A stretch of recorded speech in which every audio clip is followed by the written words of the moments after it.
was low, I was feeling kinda ranty, so I put on my big girl panties and started up a YouTube channel with nothing but soul.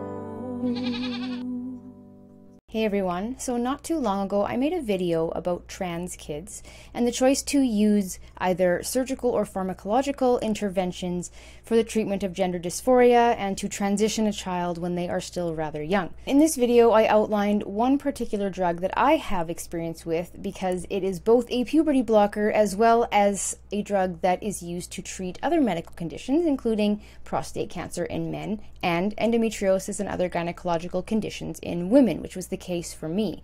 And I won't get into the nitty-gritty medical stuff. It was a very long, very kind of raw video. I will link it at the end of this video for you if you're interested.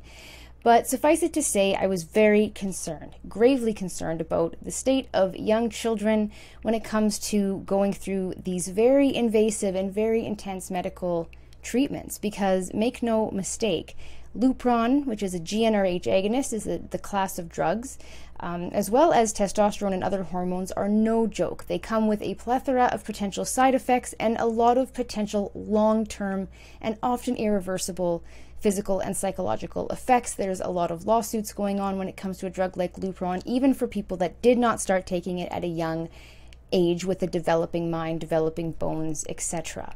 So I was very, very concerned, not so much with what people do in their own, free time with their own bodies as adults, but rather concerned with young people making irreversible decisions, including sterility, and maybe one day waking up and regretting that, or even having suicidal ideology because of that. And I do find that very, very concerning.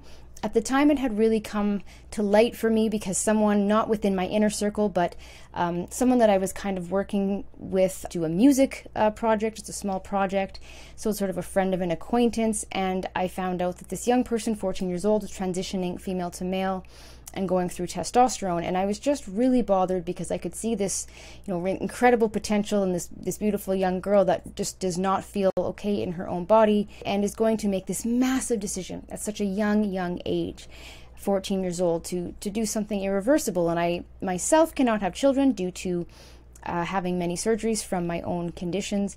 And when you become forced to be sterile, it really does make you think about how much you want kids. And you don't want to see people with healthy organs give up that opportunity, one day wake up with a motherly instinct and say, oh God, what have I done? You know what I mean?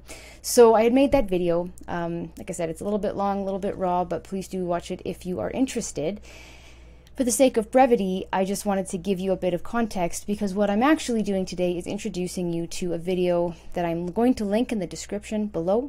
It is made by a girl named Allison. Now, Allison commented on a thread of mine in Twitter a few weeks ago when I had gotten into a bit of a discussion, or it could have been a debate if the other person hadn't shut it down with insults. But I mean, hey, that's how progressives are, right? Just so tolerant. Anyways, I had basically got into a discussion about this because recently in the province of British Columbia here in Canada, there was a very precedent-setting case where a father was deemed to not have the right to stop his 14-year-old from taking puberty blockers out of concern just for their age, not that they didn't want them to transition at all, just not so young. And it was deemed that it was medically necessary and the father was withholding treatment, and any such decisions in the future really will be considered as child abuse. So it's pretty big. It's a pretty big decision. And I was disagreeing with it, discussing my concerns, being called basically just a terrible person that doesn't care about kids who want to kill themselves. In one case, I was actually told that I am making trans kids want to kill themselves, like really just rank discussion. But along all of this came someone named Allison. She was sharing a video with me. She had watched my video that I shared, and she had replied with her own video response. And I'm going to link that in the description below. And I would really, really encourage you guys to watch that. I would really encourage you guys to share that.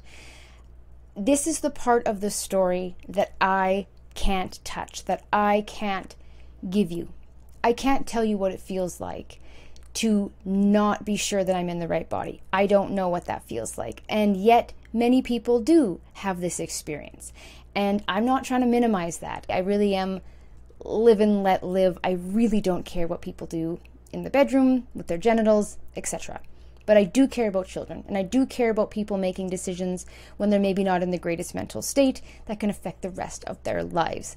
So if you can watch this video, you will see an honest, well-spoken, mature, intelligent, and just so brave young woman who is going to tell you what it feels like to go through that, and what it is like to go through a plethora of mental health issues, and how it all corresponds and interconnects, and just the idea that a lot of these kids getting diagnosed with gender dysphoria often have other neurological disorders, such as autism. Can also have different mental health disorders, such as generalized anxiety or depression, for example. So it's really, really important to try to understand where people are coming from. If you want to try to discuss this in any way that is going to be productive and actually helping the kids going through this, and actually maybe giving them a chance to move on from this in a healthier way, then we do need to look at this side of it. So please do listen to someone who almost went through this decision to change from female to male, but did not. And she's very grateful that she didn't. So I just wanted to share this with you guys. If you can please, again, share it around just to get it some traction. I really think that these sorts of videos and this discussion needs to be had. It could save someone's life. It could save someone's ability to have children. It could save someone's sanity. I am going to be sharing this with the young girl that was on my heart so much when I made my video, in hopes that possibly somebody that really understands what she's going through can maybe just plant the seed to have her reconsider. And I'm not really too sure if that's possible, because I think, judging by what Allison mentioned in the video, when you're going through that, you're very, very certain that this is the problem. And because it's been pushed so much in a lot of social circles and online and everything, it might be hard to convince someone, but I have to try. And I would happily take the hate from people that assume I'm a transphobe when I'm not, and know that I said something, then say nothing at all and wish that I had. So please do share, and thank you guys for watching. And I hope you're doing well. As always, be good to each other, but not because anybody online that's calling you terrible names, or the government, of course, tells you to. Bye.